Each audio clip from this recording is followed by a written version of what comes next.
Lucas, capítulo 7, versículo 1 até o versículo 10. Tem por tema o centurião que revela a sua fé em Jesus. Acompanhe comigo o texto. Diz assim a palavra de Deus: E depois de concluir todos esses discursos sobre a audiência do povo, entrou em Cafarnaum. E o servo de um certo centurião, o qual era muito estimado por ele, estava doente e à morte. E quando ouviu falar de Jesus, enviou-lhes uns anciãos dos judeus, rogando-lhe que viesse curar o seu servo. E chegando eles junto de Jesus, rogaram-lhe muito, dizendo: É digno de que lhe concedas isto, porque amas a nossa nação. E ele mesmo nos edificou a sinagoga. E foi Jesus com eles.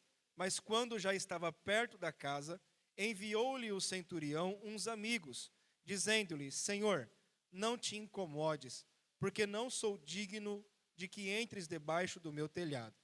E por isso nem ainda me julguei digno de ir ter contigo. Dize, porém, uma palavra, e o meu criado sarará. Porque também eu sou homem sujeito à autoridade, e tenho soldados sob o meu poder. E digo a este: vai, e ele vai. E a outro: vem, e ele vem. E ao meu servo: faze isto, e ele o faz. E ouvindo isto, Jesus maravilhou-se dele, e voltando-se disse à multidão que o seguia: Digo-vos que nem ainda em Israel tenho achado tanta fé. E voltando para casa, os que foram enviados acharam são o servo enfermo. Curve a sua cabeça. Senhor, nosso Deus e nosso Pai, te agradecemos por essa noite, por esse domingo. Te agradecemos, ó Deus, por estarmos envolto à tua palavra. Nós louvamos o teu nome, nós oramos ao Senhor, mas nesse momento, chegou a hora do Senhor falar conosco. Usa, Senhor, a tua palavra, usa o teu poder para agir em nosso meio. Pai, que os nossos corações e a nossa mente estejam atentos para ouvir a tua palavra, ouvir a tua voz. Não somente ouvir, mas também obedecer, se sujeitar a ela. Nós oramos e pedimos nessa noite. Se você crê e concorda comigo, diga amém. Queridos, nós sabemos que o livro de Lucas, em especial, o livro de Lucas, assim como os evangelhos, eles narram o evangelho de Jesus, eles narram o ministério de Jesus. E quando se fala a respeito daquilo que Jesus fez, das obras que Jesus realizou, das operações que Jesus fez, nós vemos que Jesus Cristo ele fez e realizou muitos e muitos e muitos milagres. Todo o evangelho de Jesus Cristo, ele tem por evidência a ação do Espírito Santo operando, realizando milagres. Isso é indiscutível. Nós vemos Jesus, por exemplo, curando cegos, Jesus curando paralíticos. Nós vemos Jesus, ele inclusive até ressuscitando mortos. O livro de João vai dizer que se escrevesse todas as obras que Jesus realizou em vida, não caberia em todos os livros da face da terra. Ou seja, Jesus realizou inúmeros, incontáveis milagres. O milagre em questão de Lucas capítulo 7, versículo 1 até 10, ele me chama a atenção por dois pontos principais. Dois pontos principais. E eu quero aqui tratar com você na noite de hoje, quais são eles. O primeiro que nós não vamos contar é o próprio milagre.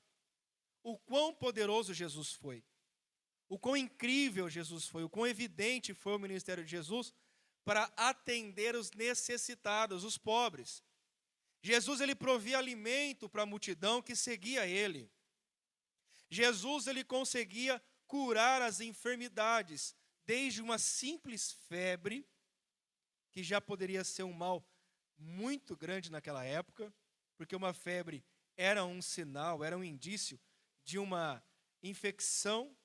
Então, depois da febre vinha algo muito terrível que poderia causar a morte. Jesus curou uma simples febre, como também Jesus fez algo extremamente complexo, como, por exemplo, ressuscitar Lázaro, ressuscitar o filho da viúva de Naim. Jesus operou milagres de várias escalas, desde o milagre mais simples até o milagre mais complexo, até a ressurreição de mortos. Então aqui, o que vai ficar evidenciado, o que nós vamos estudar na noite de hoje, nós vamos nos alimentar na noite de hoje, não é propriamente o milagre dito, porque Jesus curou mais um paralítico, mas é a narração que se faz em torno dessa história, em torno do milagre. São os elementos que compõem o milagre que Jesus fez. Por exemplo, nós já vemos aqui logo de cara que o milagre, ele foi um pedido não na primeira pessoa, mas foi um milagre concedido na terceira pessoa. Foi uma intercessão. Um centurião, um homem que comandava uma legião de homens, de aproximadamente 100 homens, um centurião, um centauro, né? Um chefe que comanda 100 pessoas, um batalhão de 100 soldados. Ele então faz uma procura para Jesus. Nós estamos falando aqui de um homem que era romano. Ele era cidadão romano. Além de ser cidadão romano, ele fazia parte da elite de soldados dos romanos. Não somente fazia parte da elite de soldados dos romanos, como era um comandante dessa legião. Era um homem de alta escala. E esse centurião, ele ajudava o governo de Roma, não somente com a Pax Romana, não somente implantando ali a segurança da província, a segurança daquele lugar, como também ele realizava pequenos feitos. Ele fazia guarda, ele fazia ronda, ele fazia coletagem de impostos, ele fazia ali como se fosse uma guarda do reino, uma guarda do Império Romano. Ele também ajudava nas pequenas causas. As pessoas, quando tinha alguns furtos ou algumas coisas pequenas, alguns delitos ou algumas discussões, ia até esses soldados e levava as causas para eles, causas pormenores. E eles então julgavam, assim como faz um policial. O policial, quando ele vai numa abordagem, ele ali vê qual parte tem razão, segundo a lei, qual parte está errada, qual pessoa está inferindo a outra, né, está ferindo a outra, enfim. Ele fazia esse tipo de abordagem como uma autoridade. A questão aqui, querido, é que esse homem, que tinha uma posição elevada na sociedade, ele procura por Jesus. Ele procura, em específico, um milagre que só Jesus pode realizar. É interessante que esse homem, ele vai até Jesus com um pedido: que o seu doulo, que o seu servo seja curado. E é interessante, e já começo aqui, a primeira questão que envolve a narrativa desse milagre. A primeira coisa é que ele entende quem ele é, ele sabe da sua posição, e ele sabe que a condição dele, como autoridade, estava abaixo da autoridade de Jesus.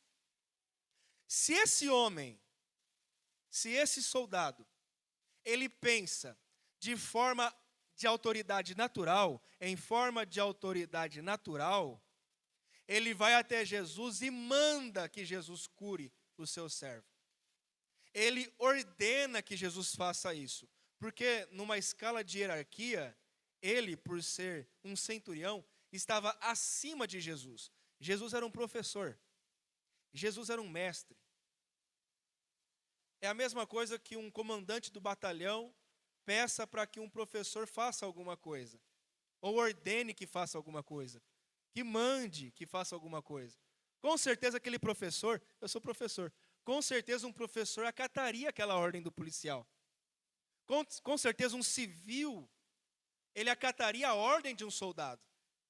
Então, aquele centurião, ele não faz uso, ele não exerce a sua autoridade civil sobre Jesus. Mas o primeiro ponto que ele faz é reconhecer que Jesus é uma autoridade maior que ele. Não importa qual o grau da sociedade ele está. Não importa em qual hierarquia ele está. Qual classe de comando ele está. Ele reconhece que Jesus está numa autoridade acima da dele. Ele reconhece que a autoridade de Jesus é acima da dele. Tanto que ele reconhece não somente que a autoridade de Jesus está sobre ele, como também ele não tem coragem de ir falar com Jesus. Ele não quer intimidar Jesus com a sua presença. Ele não quer intimidar Jesus com a sua farda de centurião. Ele não quer chegar até Jesus e de repente reprimir ou oprimir Jesus e, como uma força de indução, induzir Jesus a forçar aquilo que ele quer. Não, ele faz um pedido especial. Ele convida alguns judeus, alguns chefes de sinagoga e pede para que eles falem com Jesus. O chefe do comando, o centurião, chega até os homens ali, os judeus, os mestres da lei, e fala: olha, eu tenho um pedido para fazer para Jesus, mas eu sou centurião. O senhor não pode fazer por mim? O senhor não faz esse pedido por mim?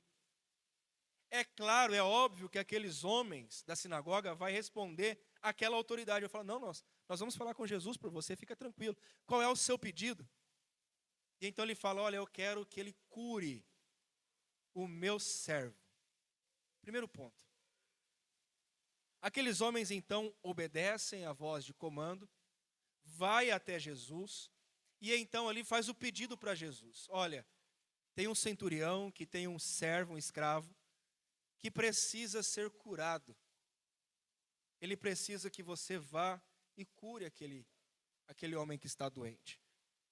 Jesus então prontamente, ele atende o pedido do centurião. Ele vai até lá. Quando Jesus está chegando perto da casa do centurião, ele então recebe algumas pessoas ao seu encontro. O centurião olha de longe, vê Jesus se aproximando, e ele pede que os seus amigos agora, um círculo social mais próximo, ele pede para que aqueles amigos vá até o encontro de Jesus e dê o seguinte recado para Jesus. Eu vou ler com vocês.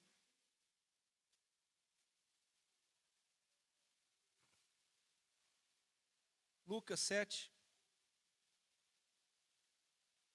versículo 6 diz: quando eles estavam chegando perto da casa do centurião, enviou-lhes o centurião uns amigos, dizendo-lhes: Senhor, não te incomodes, porque não sou digno de entrares debaixo do meu telhado.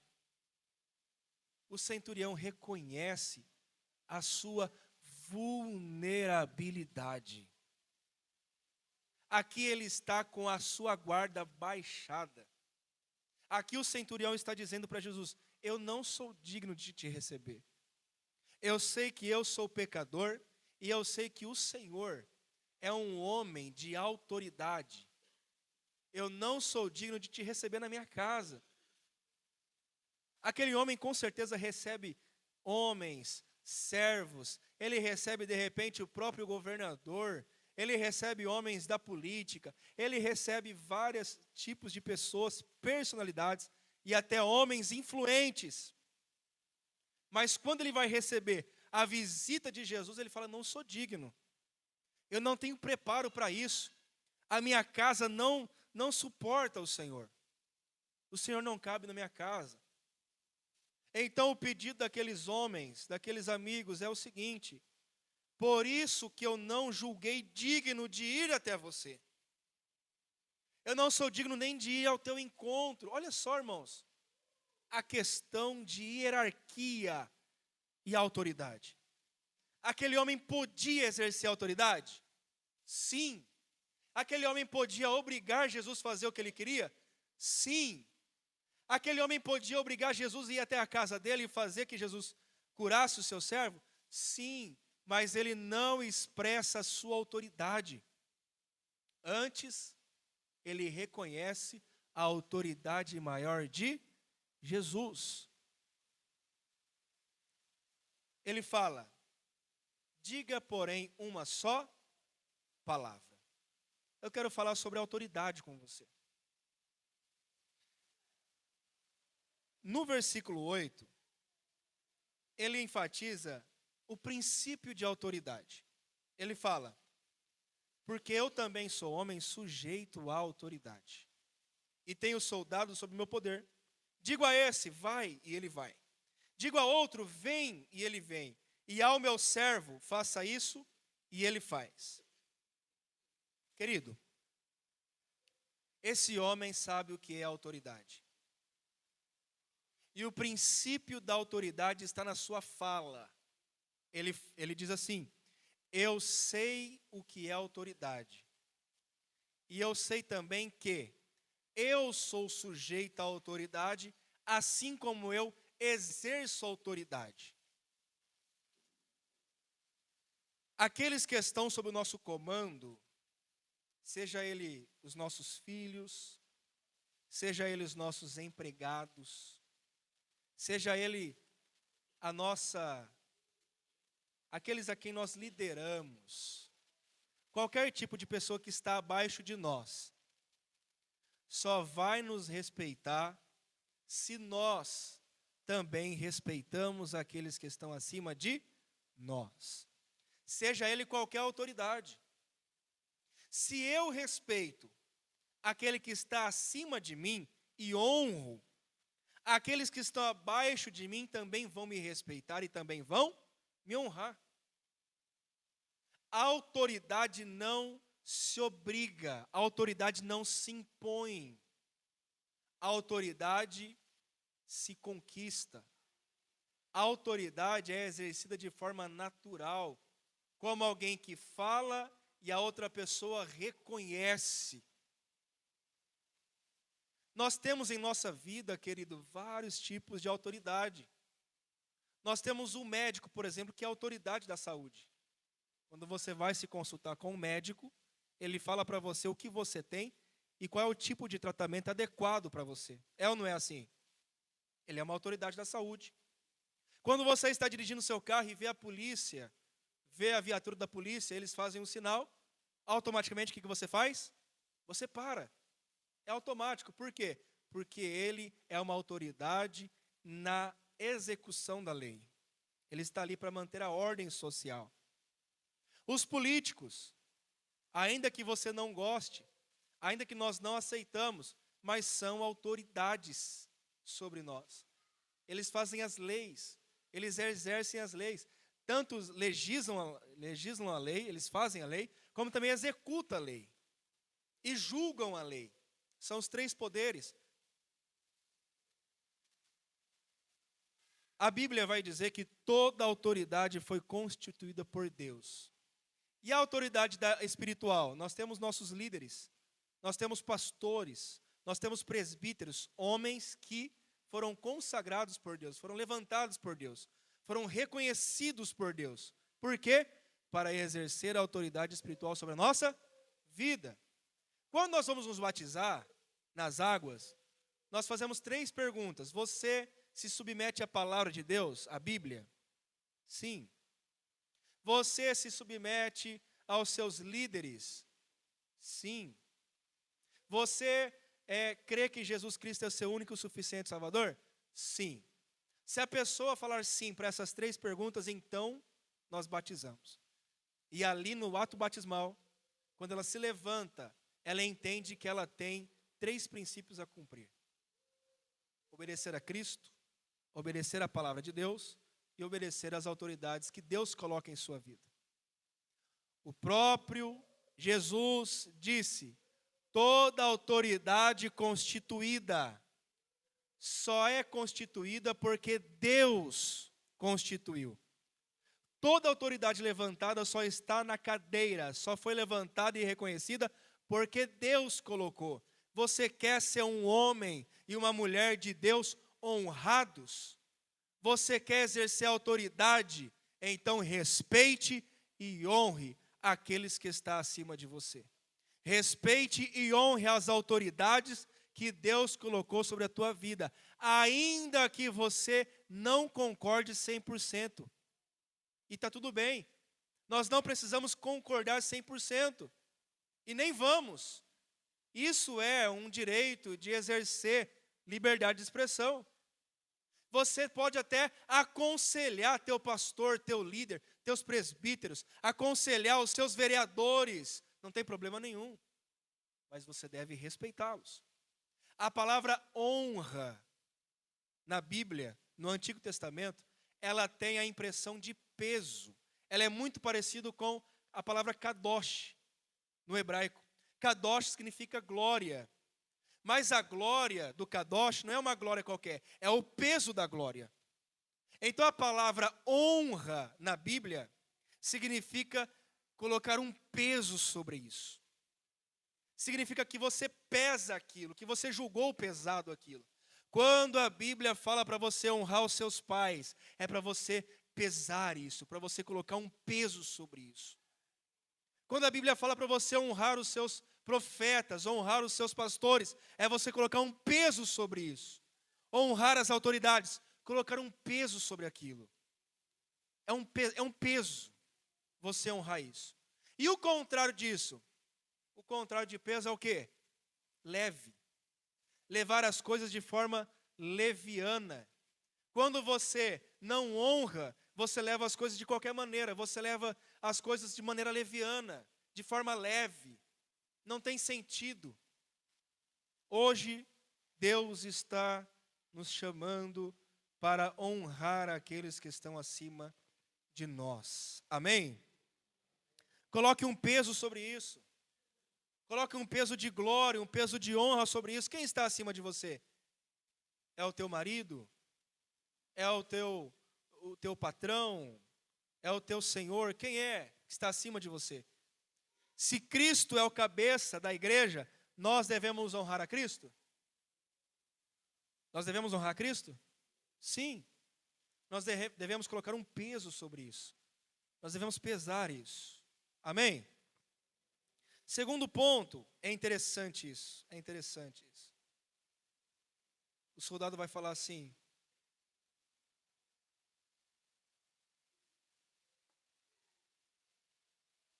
da mesma forma que eu falo aos homens, vai e eles vão, falo vem e ele vem, e eles se sujeitam à minha autoridade, eu também acredito que a enfermidade sujeita a tua palavra. Olha só o que esse homem diz. E Jesus elogia essa atitude desse homem. Ele fala: não, o Senhor não precisa ir pessoalmente à minha casa. O Senhor não precisa levar para lá um lenço. O Senhor não precisa levar para lá uma pedra para a minha casa.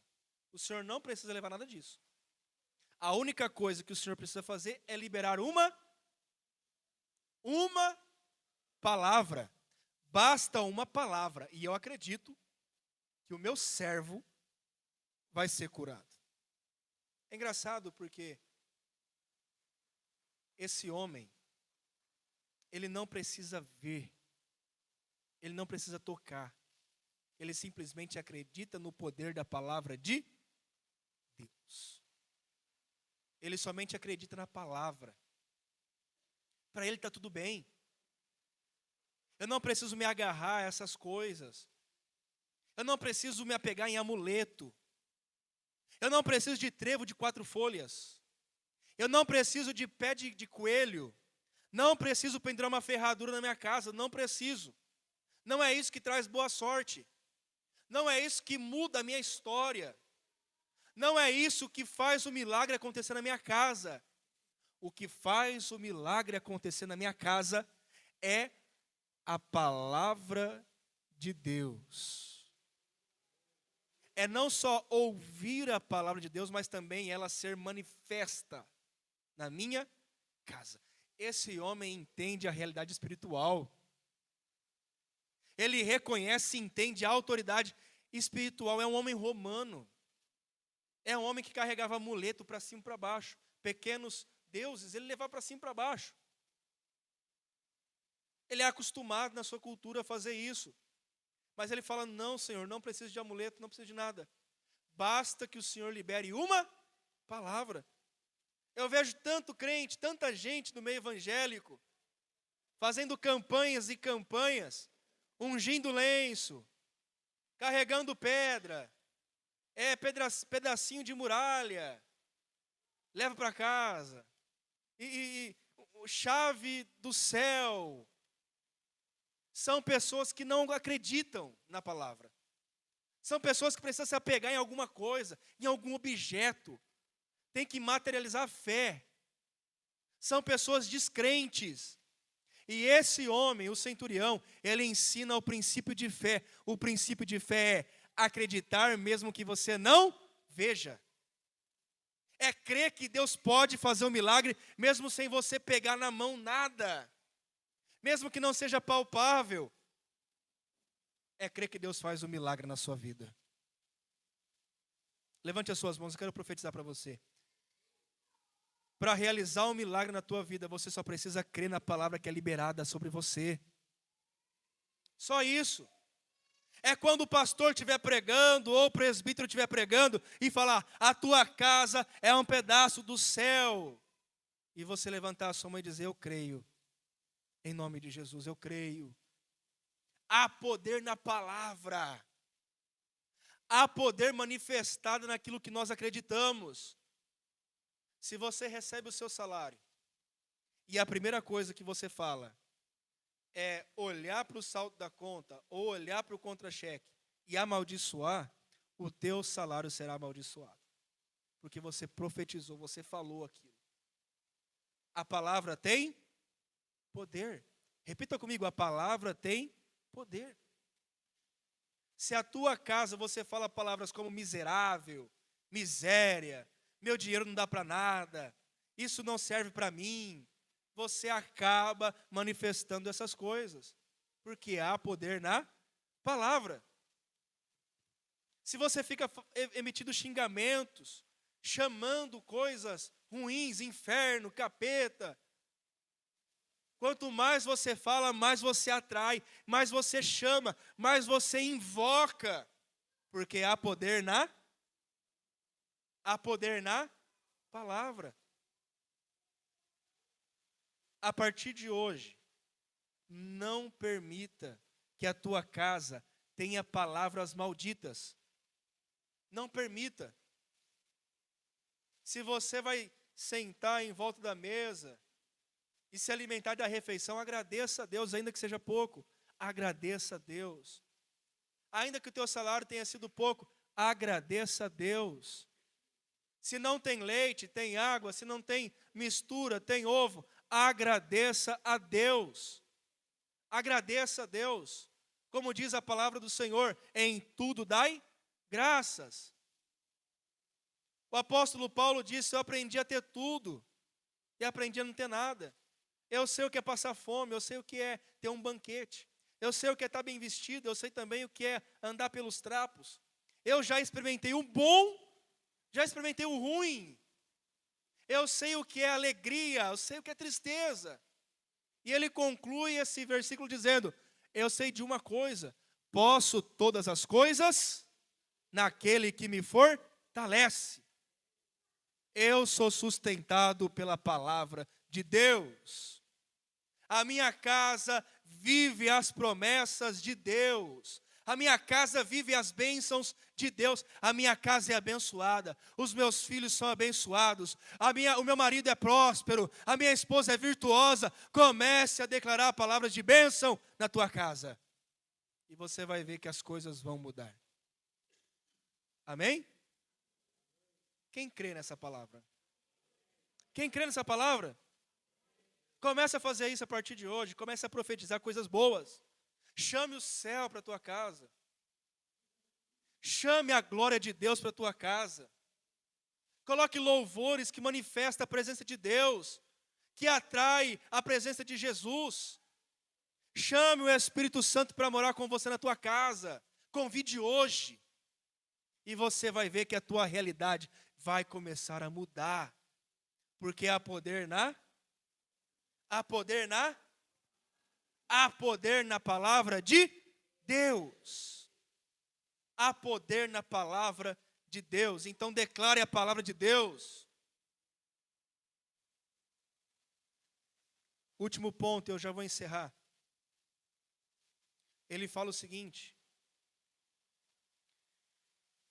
e voltando para casa foram enviados, os que foram enviados, os amigos de Jesus, acharam curados o servo enfermo. A palavra servo, ele tem dois sentidos. Ele é usado como a palavra doulos, para servo no sentido de escravo. Mas ele pode ser bem traduzido também pela palavra criado. E a palavra criado pode ser tanto para um escravo que é criado, que foi criado na sua casa, como também alguém da sua criação. A palavra criado, ela traz a ideia de que esse homem era simplesmente, ou era mais do que um simples servo. Era uma pessoa muito querida. E aqui mostra que o relacionamento desse homem com o seu servo era um relacionamento carinhoso. Ele tinha um peso por aquele homem. Ele tinha um sentimento por aquele homem. Não é um simples escravo que, se morrer tudo bem, se morrer eu vou atrás de outro, eu compro outro escravo. Eu sou um centurião, eu tenho condição financeira, eu posso contratar outra pessoa. Se morrer um funcionário aqui, eu coloco a placa, há vagas, na frente lá e está tudo bem. Mas esse centurião, ele revela que esse homem, esse servo, era para ele um criado, era um amigo, era alguém que ele tinha uma estima muito grande, era alguém que ele admirava, alguém que ele amava, era um servo fiel, era alguém que foi criado da sua casa, era mais do que um escravo, era mais do que um servo, era alguém tipo um governante.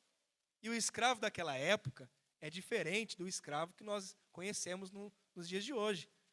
Um escravo nos dias de hoje era pobre, né? Só ganha o que resta da comida, não ganha salário. Esse é o contexto de escravo. Mas o escravo da Bíblia, naquela época, ele tinha a sua casa perto do seu senhor, ele dormia na mansão do seu senhor, ele governava as coisas do seu senhor. Um exemplo muito claro disso, quem se lembra de José. José, ele foi escravo na casa de Potifar. Ele se vestia bem, ele governava as coisas de Potifar, inclusive as suas finanças. E a Bíblia vai falar que a casa de Potifar prosperou pela administração de José. Tem um livro muito interessante, é um livro secular, não é bíblico, mas é um livro que ensina sobre finanças pessoais. É um livro que chama O Homem Mais Rico da Babilônia. É um livro que ensina a lidar com riquezas, finanças, enfim. É um livro muito bom, já li. Tem uma passagem desse livro que ele fala a respeito do escravo. E ele fala assim que o escravo, ele escolhia ser escravo. Mas alguns negócios que ele participava, olha que interessante, pastor João. Alguns negócios que ele participava, ele tinha 50% de lucro. Então vamos imaginar aqui, um homem que tinha um senhor, ele era escravo. Ele não pagava aluguel, não pagava IPTU, morava com o seu senhor. Desfrutava da mesma comida que o seu senhor, dormia numa cama parecida com a do seu senhor, tinha o seu quarto, zero custo. E além disso, ele podia empreender. Ele podia, de repente, fazer, vamos imaginar aí, queijo, fazer requeijão, coalhada, e vender, negociar na feira. E tudo que ele negociava, ele ficava com 50% e o seu patrão com 50%. E aquele dinheiro ele ia guardando. No livro, no contexto do livro, fala assim, até mesmo o escravo, ele guardava, ele economizava das suas finanças. Ele tinha a sua poupança, a sua reserva. E quando ele atingia um valor muito bom, Ele podia comprar sua liberdade, mas a maioria dos escravos não fazia isso. Tinha escravo que tinha funcionário, trabalhava para ele. Ou seja, aquele homem que nós estamos olhando para a Bíblia, olha que interessante, não é um escravo igual a gente conhece. É um homem que governava a casa do centurião. É um homem que provavelmente era muito admirado, era reconhecido pelo centurião. De repente, era um homem que trazia, granjeava riquezas para aquele homem. Era um amigo dele que comandava, de repente, os serviços da casa. Ele disse, é uma pessoa que eu admiro, é um homem que eu estou orando, é um homem que eu preciso que Jesus cure. Amém? Quem entendeu a palavra de hoje? Guarde isso no seu coração. Primeira lição, sujeite às autoridades. Reconheça as autoridades que Deus colocou na tua vida. Inclusive não, principalmente a autoridade de Jesus sobre você. Amém? Quem governa a tua casa, é você ou é Jesus? Quem governa o teu casamento, é você ou é Jesus? Tuas finanças, é você ou é Jesus? Amém. Deus está honrando pessoas. Amém? Segunda lição, há poder na palavra de Deus para mudar realidades. Quem crê nisso? Fique de pé, nós vamos orar.